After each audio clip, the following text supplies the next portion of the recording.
ವೇದಿಕೆ ಮೇಲಿನ ಮತ್ತು ವೇದಿಕೆ ಕೆಳಗಿನ ಎಲ್ಲ ಅಣ್ಣ ತಮ್ಮಂದಿರಿಗೆ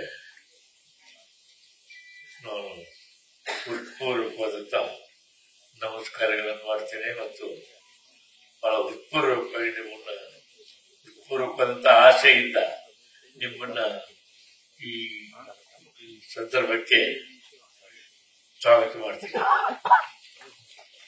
ಇದು ಇಂಥ ಸಂದರ್ಭ ಯಾಕೆ ಅಂದ್ರೆ ಇಲ್ಲಿ ನಮ್ಮಲ್ಲಿ ಇವತ್ತಿನ ಕವಿ ಇದನ್ನಲ್ಲ, ಈ ಕವಿ ಬೇರೆ ಬೇರೆ ಕವಿಗಳೇ ಬೇರೆ, ಈ ಕವಿಯೇ ಬೇರೆ. ಇವನು ಒಂಥರ ಇವನು ಪುಸ್ತಕ, ಇವನ ಹೆಸರು ಅಥವಾ ಪುಸ್ತಕದ ಹೆಸರು ಅಥವಾ ಇದ್ರ ಹೆಸರು ಏನಾದ್ರು ಬರೆದ್ರೆ ಆ ಕೃತಿಯ ಹೆಸರು ಇವೆಲ್ಲವೂ ಕೂಡ ಭಿನ್ನವಾಗಿರುತ್ತವೆ, ಬೇರೆಯಾಗಿರುತ್ತವೆ ಮತ್ತು ಹಗರಾಗಿರುತ್ತವೆ. ನಮ್ಮ ಮನಸ್ಸು ಹಗರಾಗುವ ಹಾಗೆ ನಮಗೆ ಬಹಳ ಆನಂದವನ್ನು ಕೊಡುತ್ತವೆ. ಅಂಥ ಒಬ್ಬ ಬರಹಗಾರರ ಕೃತಿಯನ್ನ ಇಲ್ಲಿ ಬಿಡುಗಡೆ ಮಾಡಿದ್ದೇವೆ ಮತ್ತು ಅಂಥವನನ್ನ ನಮ್ಮ ಜೊತೆಗೆ ಇಟ್ಕೊಂಡಿದ್ದೇವೆ. ನಮ್ಮ ಕನ್ನಡದ ವಿಶೇಷವಾದ ಭಿನ್ನವಾದ ಕವಿಯವನು. ಭಿನ್ನವಾದ ಕವಿ ಮತ್ತು ವಿಶೇಷವಾದ ಕವಿ ಯಾಕೆ ಅಂತ ಹೇಳಿದ್ರೆ, ಅವನು ನಾನೊಬ್ಬ ರೈಟರ್ ಅಂತ ಹೇಳಿ ನಿಮ್ಮ ಹತ್ರ ನಿಲ್ಲೋದಿಲ್ಲ.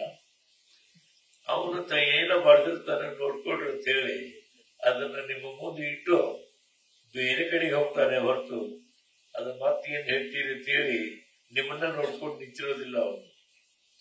ಅಂತ ಒಬ್ಬ ಕವಿ ಇವನು. ಯಾರು? ನಮ್ಮ ಕವಿ, ಇವತ್ತಿನ ಕವಿ. ಅಂತ ಒಬ್ಬ ಕವಿಯ ಕೃತಿಯನ್ನು ನಾವು ನೋಡೋದಕ್ಕೆ ನನಗೆ ಬಹಳ ಸಂತೋಷ ಆಗ್ತದೆ. ನಾನು ಕೂಡ ಶಿಕ್ಷಕಲ್ಲಿ ಬರೋದಿಲ್ಲ, ಆದ್ರೆ ಈ ಕವಿಯ ಕೃತಿಗಾಗಿ ಬಂದೆ ನಾನು. ಯಾಕಂದ್ರೆ ಇವನಿಗಾಗಿ ಬರೋದ್ರಲ್ಲಿ ನಮ್ಗೆಲ್ಲ ಸಂತೋಷವಾಗ್ತದೆ ಮತ್ತು ನಾವು ಏನು ಹುಡುಕ್ತಿರ್ತೇವೆ ಅಥವಾ ನಾವೇನು ಸಂಶೋಧನೆ ಮಾಡ್ತಿರ್ತೇವೆ ಅದೆಲ್ಲದಕ್ಕೆ ಕೊಂಚ ನೆರವು ಮಾಡ್ತಾನೆ ಅವನು, ಕೊಂಚ ಸಹಾಯ ಮಾಡ್ತಾನೆ ಅಥವಾ ಒಂದೆರಡು ಉತ್ತಮವಾದಂಥ ವಾಕ್ಯಗಳನ್ನು ಕೊಡ್ತಾನೆ. ಅಂಥ ಒಬ್ಬ ಪ್ರೀತಿಯ ಸ್ನೇಹಿತರನ್ನ ಇವತ್ತು ಕರ್ಕೊಂಡು ಬಂದು ಇಲ್ಲಿ ನಿಮ್ಮ ಎದುರಿನಲ್ಲಿ ಪರಿಚಯ ಮಾಡಿದ್ದೇವೆ ಮತ್ತು ಅವನು ಪರಿಚಯ ಮಾಡಿದ್ದೀವಿ ಅಂತಲ್ಲ, ಅವನು ಪರಿಚಯ ಇದೆ ಮತ್ತು ಅವನು ನಾಡಿನ ತುಂಬಾ ಬಹಳ ಪ್ರಸಿದ್ಧರಾಗಿದ್ದಾನೆ. ಅಂತ ಒಬ್ಬ ಕವಿಯವರು ಅಂತ ಒಬ್ಬ ಕವಿಯ ಅಥವಾ ಕೃತಿಗಾರನ ಕೃತಿಗಳನ್ನ ಇವತ್ತು ನೋಡೋದಕ್ಕೆ ನಮ್ಗೆಲ್ಲ ಬಹಳ ಸಂತೋಷವಾಗ್ತದೆ. ಅವನು ನಮ್ಮ ಈ ಕವಿ ಭಿನ್ನವಾದಂತ ಕಾವ್ಯಗೋಷ್ಠಿಯನ್ನ ಅಂದ್ರೆ ಪದ್ಯದ ದಾಟಿಯನ್ನು ತಂದ, ಗದ್ಯದ ದಾಟಿಯನ್ನು ತಂದ, ಗದ್ಯವನ್ನು ಹಿಡಿದುಕೊಳ್ಳಲಿಕ್ಕೆ ಓದಲಿಕ್ಕೆ ಒಂದು ಪ್ರತ್ಯೇಕವಾದಂತ ರೀತಿಯನ್ನು ಕಲಿಸಿದ. ಆಮೇಲೆ ಪದ್ಯಗಳನ್ನು ಹಿಡ್ಕೊಳ್ಳೋದಕ್ಕೆ, ಆಮೇಲೆ ಅವುಗಳನ್ನು ಓದಲಿಕ್ಕೆ, ಅವುಗಳನ್ನು ಗಮನಿಸಲಿಕ್ಕೆ ಬೇರೆ ರೀತಿಯ ಒಂದು ದೃಷ್ಟಿಕೋನವನ್ನು ಕೊಟ್ಟ. ಹೀಗೆ ಅನೇಕ ರೀತಿಯಿಂದ ಈತ ನಮಗೆ ಬೇರೆ ಬೇರೆ ರೀತಿಯಿಂದ ಆ ಒಂದು ಕಾವ್ಯವನ್ನ ಅಥವಾ ಒಂದು ಸೃಷ್ಟಿಯನ್ನ ನೋಡೋದಕ್ಕೆ ದೃಷ್ಟಿಯನ್ನು ಕೊಟ್ಟ. ಇಂಥದ್ದೊಂದು ಕೃತಿಯನ್ನು ನೋಡೋದಕ್ಕಾಗಿ ನಮಗೆ ಭಿನ್ನವಾದ ದೃಷ್ಟಿಯನ್ನು ಕೊಟ್ಟ, ಭಿನ್ನವಾದ ದೃಷ್ಟಿಕೋನವನ್ನು ನೀಡಿದ ಒಬ್ಬ ಕೃತಿಗಾರನ ಕೃತಿ ಇವತ್ತಿನ ನಾವು ನಿಮಗೆ ಕೊಡ್ತಾ ಇರುವಂತಹ ಕೃತಿ. ಅಂಥದ್ದೊಂದು ಕೃತಿಯನ್ನ ನಾವು ನಿಮಗೆ ಕೊಟ್ಟು ಇವತ್ತು ಅವನ ನೆಪದಲ್ಲಿ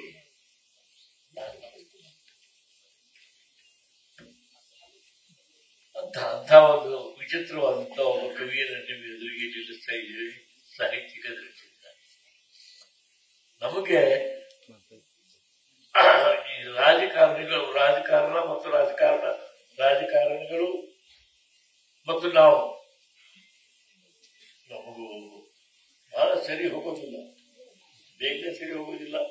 ಮತ್ತು ಸರಿ ಹೋದ್ರೂ ಕೂಡ ಬಹಳ ಹೃದಯಾತ್ಮಕವಾಗಿ ಸೇರ್ಕೊಳ್ಳೋದಿಲ್ಲ. ನಾವು ದೂರ ಇರ್ತೀವಿ. ಹೌದ್ರಿ ಹೌದ್ರಿ ಅಂತೇಳಿ ಏನಾದ್ರು ನಮ್ಮ ಹತ್ರ ನೆನೆಸ್ಕೊಂಡು ಹೌದ್ರಿ ಹೌದ್ರಿ ಅಂತೇಳಿ ಕೈ ಮುಕ್ಕೊಂಡು ನಿಂತಿರ್ತೀವಿ ಹೊರತು ಬಹಳ ಆತ್ಮೀಯವಾಗಿ ಸೇರ್ಕೊಳ್ಳಿಕ್ಕೆ ಆಗೋದಿಲ್ಲ. ಎಲ್ಲೋ ಒಂದು ಡಿಸ್ಟೆನ್ಸ್ ಇಟ್ಕೊಂಡಿರ್ತೀವಿ, ಇಟ್ಕೊಂಡು ಅವ್ರ ಜೋಡಿ ಮಾತಾಡ್ತಿರ್ತೀವಿ. ಹೀಗಾಗಿ ನಮಗೂ ಮತ್ತು ರಾಜಕಾರಣಿಗಳಿಗೂ ಬಹುಶಃ ಬಹಳ ಆತ್ಮೀಯತೆ ಕುದುರೋದಿಲ್ಲ ಅಂತ ಅನಿಸ್ತದೆ ನನಗೆ. ಅಂಥದ್ರಲ್ಲಿ ಕೆಲವರ ಜೊತೆಗೆ ಬಂದಾಗ ಮಾತ್ರ ಸ್ವಲ್ಪ ಬಿಡುಗಡೆ ಆಗ್ತದೆ. ಸ್ವಲ್ಪ ಆಸೆಗಳನ್ನೆಲ್ಲ ಬಿಟ್ಬಿಟ್ಟು ಸೇರ್ತೇನೆ, ಸೇರಿ ಇದ್ದ ಮಾತುಗಳನ್ನು ಹೇಳ್ತೇನೆ. ಇರೋದನ್ನ ಅಂದ್ರೆ ಏನು ಮುಚ್ಚಿಕೊಳ್ಳೋದಿಲ್ಲ, ಮುಚ್ಚಿಕೊಳ್ಳದೆ ಮಾತಾಡ್ತೀವಿ. ಆಮೇಲೆ ಮುಚ್ಚಿಕೊಳ್ಳದೆ ಏನಾದ್ರು ಹೇಳ್ತೀವಿ. ಅದನ್ನ ಹೇಳೋದ್ರಲ್ಲಿ ಎಷ್ಟೋ ವಿಷಯ ನಮ್ಗೆ ಹೇಳ್ಬೇಕಂತ ಇಷ್ಟ ಇರೋದಿಲ್ಲ, ಆದ್ರೂ ಕೂಡ ಹೇಳ್ತೀವಿ. ಆದ್ರೆ ಅವ್ರ ಮುಂದೆ ಯಾಕಂತಂದ್ರೆ ಏನ್ ಹೇಳಿದ್ರು ಕೂಡ ಇವರು ಬೇರೆಯವರಂತಲ್ಲ, ಇವ್ರ ಮುಂದೆ ನಮಗ್ ನಿಜ ಹೇಳಿದ್ರೆ ಹೋದ್ರೆ ಬಹಳ ಅನ್ಯಾಯ ಆಗ್ತದೆ ಅಂತ ಹೇಳಿ ನಾವು ಅವರಿಗೆ ನಿಜನ ಹೇಳಿರ್ತೀವಿ. ಅಂಥ ಒಬ್ಬ ವ್ಯಕ್ತಿ ಇವನು ರಾಜಕಾರಣದಲ್ಲಿ ಇರ್ತಾರೆ, ರಾಜಕಾರಣದಲ್ಲಿ ದೊಡ್ಡವರಾಗಿದ್ದಾರೆ, ನಮ್ ಜೊತೆಗೂ ಇರ್ತಾರೆ. ಆದ್ರೆ ನಮ್ ಜೊತೆಗೆ ಇರೋದ್ರಲ್ಲೂ ಕೂಡ ಬಹಳ ಸಂತೋಷವಾಗಿರ್ತದೆ ಮತ್ತು ನಮ್ಮ ಜೊತೆಗೆ ಬಹಳ ಶುದ್ಧವಾಗಿ ಮಾತಾಡ್ತಿರ್ತಾರೆ ಮತ್ತು ಆನಂದವಾಗಿ ಮಾತಾಡ್ತಿರ್ತಾರೆ. ಇಂಥ ಒಬ್ಬ ವ್ಯಕ್ತಿ ಈ ವ್ಯಕ್ತಿ ನಮಗೆ.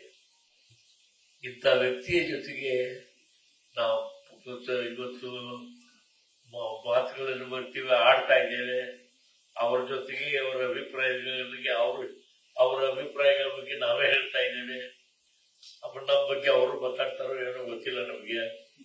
ಆದ್ರೆ ಅಂತ ಒಬ್ಬ ವ್ಯಕ್ತಿಯನ್ನ ನಮ್ಮ ಮಧ್ಯದಲ್ಲಿ ತಂದು ನಮ್ಮ ಮಧ್ಯದಲ್ಲಿ ಕುಳಿಸ್ಕೊಂಡು ನಾವು ಸಂತೋಷ ಪಡ್ತಾ ಇದ್ದೇವೆ, ನೀವು ಸಂತೋಷ ಪಡ್ತಾ ಇದ್ದೀವಿ ಅಂತ ನಾನು ಆಸೆ ಪಡ್ತೇನೆ. ಇಲ್ಲಿ ನಮಗೆ ಬಹಳ ಸಂತೋಷ ಮತ್ತು ಈ ವಿಷಯಕ್ಕೆ ನನಗೆ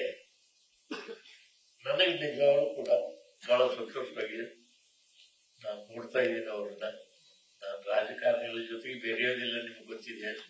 ಆದ್ರೆ ಅವ್ರ ಜೊತೆಗೆ ಬೆರೆಯೋಕ್ಕೆ ನನಗೆ ಇಷ್ಟ ಆಗ್ತದೆ. ಒಂದೊಂದ್ಸಲ ಮಾತಾಡ್ತೀನಿ ಅವ್ರ ಜೊತೆಗೆ ಕೂಡ. ಅವ್ರು ಇವತ್ತು ಬಂದಿದ್ದಾರೆ, ನನಗೆ ಸಂತೋಷವಾಗಿದೆ. ಆ ಸಂತೋಷವನ್ನ ನಿಮ್ಮ ಎದುರಿಗೆ ಹೇಳಿ ನನ್ನ ಮಾತುಗಳನ್ನು ಮುಗಿಸಿದೆ. ನ್ಯೂಸ್ ಫಸ್ಟ್, ನಿರ್ಭೀತಿಯಿಂದ ನಿಮ್ಮ ಪರವಾಗಿ.